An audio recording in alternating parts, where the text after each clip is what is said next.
নমস্কার বন্ধুরা, তোমরা সবাই কেমন আছো?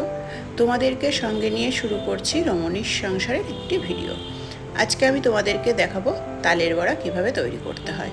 তো তার জন্য প্রথমে আমি একটা তাল নিয়ে নিলাম। তারপরে এই তালের এই উপরের খোলাটাকে ভালো করে এইভাবে ছাড়িয়ে নিতে হবে। এইবার আমি এই তালের খোসাগুলোকে ছাড়িয়ে নেব। তালের গায়ে যেন একটাও খোসা লেগে না থাকে। তো তোমরা দেখতে থাকো আমি কিভাবে এই কাজটা করছি। এইভাবে একটা একটা করে তালের এই খোসাগুলোকে পুরোপুরি ছাড়িয়ে নেব। আর হ্যাঁ, আরেকটা কথা, সেটা হচ্ছে তোমরা যখন বাজার থেকে তাল কিনবে তখন ভালো করে দেখে নেবে যে তালের চারপাশটা যেন ভালো কালো হয়। যে তালগুলো লাল দেখতে হয় না, সেই তালগুলো একটু তিতো হয়। যে তালগুলো কালো হয় সেই তালগুলো মিষ্টি হয়। তো সেটা দেখে কিনবে, তার কারণ তেতো হয়ে গেলে খেতে তো ভালো লাগবে না। সেই কারণেই এটা ভালো করে দেখে নিয়ে তারপরে কিনবে। আর এই যে আমার তালের খোসাটা পুরো ছাড়ানো হয়ে গেছে। এবার তালের আটিগুলো আমি ভালো করে এইভাবে ভাগ করে নিচ্ছি। 3টে আটি পুরো আলাদা করে নিচ্ছি। এইভাবেই তোমরা পুরোটা আলাদা করে নিয়ে তারপরে তালটাকে গুলে নেবে। তালের যে পাল্পটা বের করতে হয়, আমি দেখো কিভাবে তালের পাল্পটা বের করছি। এইভাবে একটা স্ট্রেনার নিয়ে নিচ্ছি। তো স্ট্রেনারে করে এইভাবে ঘষে ঘষে তোমরা তালের যে পাল্পটা হয় সেটা বের করে নেবে। এটা অনেকে ঝুড়িতে করে, অনেকে জল দিয়ে গুলে নেয় হাত দিয়ে, তারপরে করে। তো সব রকমই হয়। আর আমি এই প্রসেসটা ইউজ করি, তার করে আমার মনে হয় স্ট্রেনারে এইভাবে ঘষে করলে না খুব তাড়াতাড়ি হয় এবং খুব সহজেই তালের পাল্পটা বের করা হয়ে যায় এবং একটাও আঁশ থাকে না ভেতরে। তখন ভেতরে যত আঁশ থাকবে তখন তালের বড়াটা খেতে গেলে না ওটা মুখে বাঁধবে, ভালো লাগে না খেতে। সেই কারণেই তোমরা এইভাবে করবে, দেখবে খুব তাড়াতাড়ি এবং খুব সহজেই তালটা তোমাদের গোলা হয়ে যাবে। তো এবার আমি তালটা গুলে নিয়েছি। তালটা গুলে নেওয়ার পর এবার আমি তালের বড়ার জন্য যে একটা ব্যাটার তৈরি করতে হয়, তো এই তালের গোলাটা দিয়ে আমি সেই ব্যাটারটা বানিয়ে নেব।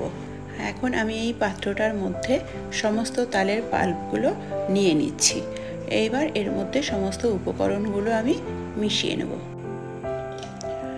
ময়দা দিয়ে দিচ্ছি, এবার একটু সুজি দিয়ে দেব, তারপরে একটু অল্প করেই চালের গুঁড়ো দেব, আর চিনি দিয়ে দেব। চিনিটা যে যেরকম মিষ্টি খাবে সেই অনুসারেই দিতে হবে। আর এখানে একটু নারকেল কোড়া দিয়ে দেব। নারকেল কোড়া তোমরা না চাইলে নাও দিতে পারো। তো এবার ভালো করে তালের গোলাটা দিয়ে আর সমস্ত উপকরণগুলো দিয়ে মেখে নিতে হবে। আমি সেটা মেখে নিচ্ছি। আর এই মাখাটা না অনেকক্ষণ ধরেই মাখতে হবে, কারণ যত ভালো মাখা হবে ব্যাটারটা তত ভালো তৈরি হবে এবং বড়াগুলো সফট হবে। তো অনেকক্ষণ ধরে এইভাবে ব্যাটারটা ফেটিয়ে নিতে হবে। তো এইভাবে আমি মাখিয়ে নিচ্ছি এবং এখন বড়াটা আমি ভাজবো। আর এটা রেস্টে দিয়ে দিতে হবে 15 মিনিট। 15 মিনিট এইভাবে আমি রেখে দিচ্ছি। তো চলো এবার আমি বড়াটা ভেজে নিচ্ছি। তো কড়াইটা আমি বসিয়ে দিয়েছি। আমি কড়াইতে সাদা তেল ঢেলে দিচ্ছি। আর সমস্ত ভাজাগুলো আমি সাদা তেলেই করি, তার কারণ সাদা তেলে ভাজাভুজিগুলো খুব ভালো হয়। এইবার আমি এইভাবে একে একে সমস্ত বড়াগুলো ভেজে নেব। বড়াগুলো ছাড়ার আগে দেখে নিতে হবে তেলটা ভালো গরম হয়েছে কিনা। তেলটা খুব ভালো করে গরম করে নিয়েই বড়াটা ভাজতে হবে, তা নাহলে কিন্তু কড়াইতে লেগে যেতে পারে। এইভাবেই আমি তালের বড়াগুলো খুব সুন্দর করে ভেজে নামিয়ে নিচ্ছি। আবারও এইভাবেই আমি সমস্ত বড়াগুলো ভেজে নিচ্ছি।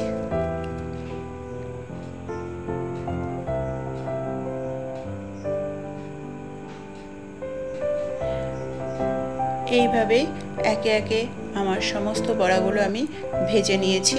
এই দেখো কি সুন্দর আমার বড়াগুলো ভাজা হয়ে গেছে। আর বড়াগুলো দেখতেও কিন্তু সুন্দর হয়েছে, খেতেও ভালো হয়েছে। দেখো কীরকম নরম হয়েছে আর ভেতরটা পর্যন্ত ভালোভাবেই কুকড হয়ে গেছে। তোমরাও এইভাবে তালের বড়া বানিয়ে নিতে পারো।